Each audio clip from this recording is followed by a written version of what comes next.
வணக்கம். நான் doctor Deepu Rajkamal Selvaraj பேசுகிறேன். இன்றைக்கி நம்ம டிஸ்கஸ் பண்ண டாபிக் எக்ஸசிவ் யானிங். அதாவது யானிங்னா கொட்டாய் விடுறதுன்னு சொல்கிறோம். அதிகபட்சமாக கொட்டாய் விடும்போது அது ஒரு நோயாக மாறிடுது. அதை பற்றி தான் இன்றைக்கி டீட்டெயிலாக தெரிஞ்சுக்க போகிறோம். ஃபர்ஸ்ட் ஆஃப் ஆல் யானிங்னா என்ன? யானிங்னா ஆங்கில மொழியில் சொல்கிறோம். தமிழில் கொட்டாய் விடுறதுன்னு சொல்கிறோம். நம்ம கொட்டாய் விடும்போது 3 விஷயம் நடக்கும். ஃபர்ஸ்ட் நம்ம காற்றை உள்வாங்குவோம், அதாவது இன்னேலேஷன் ஆஃப் ஏர்னு சொல்கிறோம். ரெண்டாவது நம்ம இயர் ட்ரம்ஸ், காது செவிலி விரியும், ஸ்ட்ரெச் ஆகும். Stretching of the eardrums second part. மூணாவது எக்ஸலேஷன் ஆஃப் ஏர், அதாவது உள்வாங்கின காற்றை நம்ம ரிலீஸ் பண்ணுறது. இந்த 3 விஷயம் நடக்கும்போது தான் அது கொட்டாவியாக நம்ம கருதுறோம். இது ஒரு தடவை மேலே 1 நிமிஷத்தில் நடக்கும்போது எக்ஸசிவ் யானிங்னு ஆங்கில மொழியில் சொல்கிறோம். அது ஒரு நோயாக கருதுறோம். இந்த கொட்டாய் ஏன் விடுறோம்னா lack of oxygen, lack of sleep, இல்லைனா போதுமான அளவு ரெஸ்ட் கிடைக்காத போது நம்ம பாடி டயர்டாக இருக்கணும் ஒரு சிக்னல் கொடுத்துறது நம்ம கருதுகிறோம்.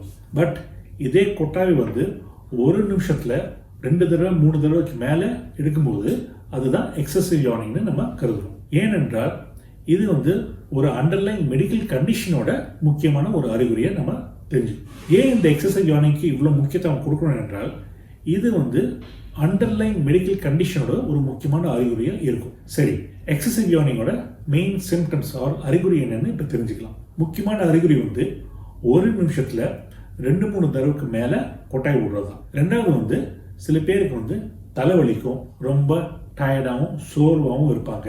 ஸ்லீப் டிஸ்டர்பன்ஸ் நிறைய நடக்கும். அரைக்குறையாக தூங்குவாங்க, அரைக்குறையாக முழிச்சுப்பாங்க, அரைக்குறையாக அட்டென்டிவாக இருப்பாங்க. மற்றபடி அவங்களுக்கு பாஸ்சர் அண்ட் கெய்ட் பேலன்ஸோட டிஸ்டர்பன்ஸஸ் இருக்கும். நடக்கும்போது அவங்க திடீர்னு தடுக்கி உழைக்கி விழுந்துருவாங்க. சில பேருக்கு டிசினஸ் ஆர் தலை சுத்தும். இன்னும் சில பேருக்கு வர்ட்டிகோன்னு ஒரு மெடிக்கல் கண்டிஷன் வரும். மற்றபடி சில பேருக்கு மன அழுத்தல் இருக்கும், ரொம்ப கவலையாக இருப்பாங்க, ஆன்சைட்டி அண்ட் டிப்ரெஷன் கூடுதலாகவே இருக்கும். இன்னும் சில பேருக்கு லேக் ஆஃப் எனர்ஜி இருக்கும். சில பேருக்கு வயிற்றில் கிராம்ஸ் வரும், வயிற்று வலி இருக்கும். இன்னும் சில பேருக்கு மூச்சு வாங்கும், மூச்சு திணறல் இருக்கும். மற்றபடி ஃபெயிண்டிங் எபிசோட்ஸ் வரலாம். அண்ட் சில பேருக்கு மூட் ஸ்விங்ஸ் அதிகமாகவே இருக்கும். சரி, எக்ஸசிவ் யானிங்கோட முக்கியமான காசிட்டிவ் ஃபேக்டர்ஸ், அதாவது எதனால இது ஏற்படுதுன்னு இப்போ தெரிஞ்சுக்கலாம். Number 1 cause lack of oxygen. போதுமான அளவு நம்ம சுவாசிக்கிற காற்றில் ஆக்சிஜன் இல்லாத பட்சத்தில் இந்த மாதிரி நம்ம அடிக்கடி யான் பண்ணுவோம் ஆர் கொட்டாய் விடுவோம். இதை தவிர ரொம்ப ட்ரௌசியாக இல்லை ரொம்ப டயர்டாக இருக்கிறவங்க சுவாசிக்கிறதுல பிரச்சனை இருக்கலாம். அதனால லேக் ஆஃப் ஆக்சிஜன் வரும்போது நம்ம கொட்டாய் விட்டு அந்த ஆக்சிஜன் டெஃபிஷியன்சி நம்ம கரெக்ட் பண்ணிப்போம்.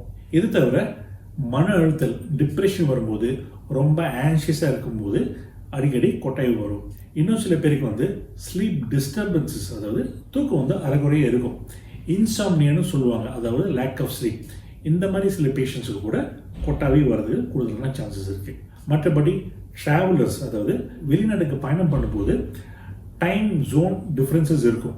ஸோ நம்ம சென்னையிலேருந்து சப்போஸ் அமெரிக்கா போனோம்னா கிட்டத்தட்ட 12 மணி நேரம் டைம் வித்தியாசம் இருக்குது. அப்போ இங்கே இரவு இருக்கும்போது அங்கே பகலாக இருக்கும். அப்போ பாடி ஜெட்லேங்கில் இருக்கும்போது சில பேருக்கு தூக்கம் அடிக்கடி வரும். ஸோ அந்த ஜெட்லேங்னால சில பேர் எக்ஸசிவாக யான் பண்ணுவாங்க. இது தவிர சில க்ரானிக் மெடிக்கல் கண்டிஷன்ஸ் இருக்கும்போது எக்ஸசிவாக யானிங் வரும். முக்கியமாக கார்டியோவாஸ்குலர் டிசார்டர்ஸ், இதயத்தில் சில கோளாறுகள் இருக்கும்போது ரத்த ஓட்டம் நல்லா சிரிப்பாயாது. அப்போ ஆக்சிஜன் சப்ளை அரைக்குறையாக இருக்கும்போது எக்ஸசிவாக யானிங் நடக்கும். இன்னும் சில பேருக்கு க்ரானிக் வீனஸ் இன்சஃபிஷியன்சி இருக்கும். அதாவது ரத்த குழாய்களில் வெயின்ஸ் கொஞ்சம் தலைச்சி போகும்போது இந்த மாதிரி லேக் ஆஃப் ஆக்சிஜனால அவங்களுக்கு க்ரானிக் யானிங் ஆர் எக்ஸசிவ் யானிங் நடக்கும். மற்றபடி எலக்ட்ரைட் இம்பேலன்ஸ் நடக்கும்போது யானிங் எக்ஸசிவாக இருக்கும். ஹைப்போதைராய்டு பேஷண்ட்ஸ்க்கு யானிங் அடிக்கடி வரும். இதை தவிர சில மெடிகேஷன்ஸோட சைட் எஃபெக்ட்ஸ்னால யானிங் எக்ஸசிவாக வரும். மல்டிபிள் ஸ்க்ளீரோசிஸ் ஒரு நர்வஸ் கண்டிஷன் இருக்குது. அந்த மாதிரி கண்டிஷன் இருக்கிறவங்க கூட எக்ஸசிவாக யானிங் வரும். இன்னும் சில பேருக்கு chronic bronchitis or chronic obstructive pulmonary disease, சிஓபிடின்னு சொல்லுவோம். இந்த மாதிரி நுரையீரல் பாதிக்கப்பட்ட ஒரு நோய் நொடியில் கூட எக்ஸசிவாக யானிங் வரும். கடைசியாக ஸ்ட்ரோக் பேஷண்ட்ஸ்க்கு எக்ஸசிவாக யானிங் நடக்கும். சீஜர் பேஷண்ட்ஸ், அதாவது வலிப்பு வரவங்க கூட எக்ஸசிவாக யானிங் வரும். சரி, இப்போது யானிங், அதாவது கொட்டாய் விடுறது எக்ஸசைஸ் பண்ணும்போது அதை எப்படி டயக்னோஸ் பண்ணுறது தெரிஞ்சுக்கலாம். முக்கியமான டயக்னோஸ்டிக் கிரைட்டீரியா பேஷண்டோட ஹிஸ்ட்ரி அண்ட் ஃபிசிக்கல் எக்ஸாமினேஷன் தான். பேஷண்டே சொல்லுவாங்க, இந்த மாதிரி நான் அடிக்கடி யான் பண்ணுறேன், 1 நிமிஷத்தில் 5 இல்லை 10 தடவை வரைக்கும் யானிங் வருது. அப்போவே நம்ம ஃபஸ்ட்டு அவங்க பேஷண்ட் டயர்டாக இருக்காங்கன்னு செக் பண்ணி பார்த்துக்கலாம். மற்றபடி நான் சொன்ன மாதிரி கோமோபைட் கண்டிஷன்ஸ், அண்டர்லைங் மெடிக்கல் கண்டிஷன்ஸ் ஏதாச்சும் இருக்காங்கன்னு நம்ம தெரிஞ்சுக்கிறோம். அதுக்கு வந்து முக்கியமாக டயக்னாஸ்டிக் டூல்ஸ் வந்து நம்ம பயன்படுத்தலாம். First of all sleep studies பண்ணி தெரிஞ்சுக்கலாம். பேஷண்டோட ஸ்லீப் சைக்கிள் ஏதாச்சும் டிஸ்டர்பன்சஸ் இருக்கா, இல்லை பேஷண்டோட ஸ்லீப் பேட்டர்ன்ஸ் வந்து எப்படி இருக்குன்னு நம்ம தெரிஞ்சுக்கலாம். அதுக்கு தகுந்தப்ப நம்ம ட்ரீட்மெண்ட்டும் எக்ஸசிவ் யார்னிங்க்கு கொடுக்கலாம். இன்னொரு டயக்னாஸ்டிக் டூல் வந்து இஇஜி, அதாவது எலக்ட்ரோ என்கெஃபலோகிராம். பேஷண்ட் பிரெயின் ஆக்டிவிட்டி எப்படி இருக்குன்னு நம்ம இஇஜி மூலமாக தெரிஞ்சுக்கலாம். அதனாலே உங்களோட ஸ்லீப் டிஸ்டர்பன்சஸ் ஸ்லீப் பேட்டர்ன்ஸ் எப்படி இருக்குன்னு நம்ம ஓரளவு கண்டுபிடிச்சிடலாம். மற்றபடி ரத்த டெஸ்ட் பண்ணி பார்த்து நம்ம எலக்ட்ரோலைட் இம்பேலன்ஸ் இருக்கா, பேஷண்ட் தைராய்டு கண்டிஷன்ஸ் இருக்கான்னு நம்ம செக் பண்ணி தெரிஞ்சுக்கலாம். சிடி அண்ட் எம்ஆர்ஐ பண்ணி பார்க்கும்போது வேறு ஏதாச்சும் underlying medical causes of conditions இருக்கான்னு, ஃபார் எக்ஸாம்பிள் சிஓபிடி, ப்ராங்கைட்டிஸ்னா நம்ம நுரையீரல் பார்த்து தெரிஞ்சுக்கலாம். சரி, இப்போ எக்ஸசிவ் யார்னிங்கோட ட்ரீட்மெண்ட் பற்றி தெரிஞ்சுக்கலாம். ட்ரீட்மெண்ட்னு பேசும்போது முக்கியமாக கன்சர்வேட்டிவ் ட்ரீட்மெண்ட் தான். ஃபர்ஸ்ட் ஆஃப் ஆல் பேஷண்ட்டுக்கு அடிக்கடி ரெஸ்ட் கொடுத்தாலே அவங்க ரெஸ்ட் எடுத்து அந்த யார்னிங்லாம் கண்ட்ரோல் பண்ணுறதுக்கு கூடுதலான சான்சஸ் இருக்குது. மற்றபடி ஸ்லீப்பிங் எய்ட்ஸ்னு இருக்குது. ஃபார் எக்ஸாம்பிள் நுரையீரலில் ஏதாச்சும் பிரச்சனை இருந்துச்சுன்னா அவங்க பைபாப் மெஷின் யூஸ் பண்ணி அந்த ஸ்லீப் டிஸ்டர்பன்ஸஸ் வந்து சரிப்படுத்திடலாம். இதை தவிர ஸ்லீப் மெடிக்கேஷன்ஸும் இருக்குது. தூங்குறதுக்கு சில மருந்துகள் பயன்படுத்தலாம். முக்கியமாக melatonin and actual sleeping bills on a low dosage. இந்த மாதிரி மெடிக்கேஷன் யூஸ் பண்ணும்போது கூட பேஷண்டோட ஸ்லீப் பேட்டர்ன் ஸ்லீப் சைக்கிள் வந்து நம்ம கரெக்ட் பண்ணி அந்த எக்ஸசிவ் யார்னிங் வந்து நம்ம க்யூர் பண்ணிடலாம். இன்னொரு ரொம்ப ரொம்ப சிம்பிளான ஒரு ட்ரீட்மெண்ட், உடல் உறவு வச்சுக்கிறது. அதாவது செக்ஸில் ஈடுபடும் போது முக்கியமாக 2 இம்பார்ட்டன்ட் ஹார்மோன்ஸ் செக்ரீட் ஆகும்.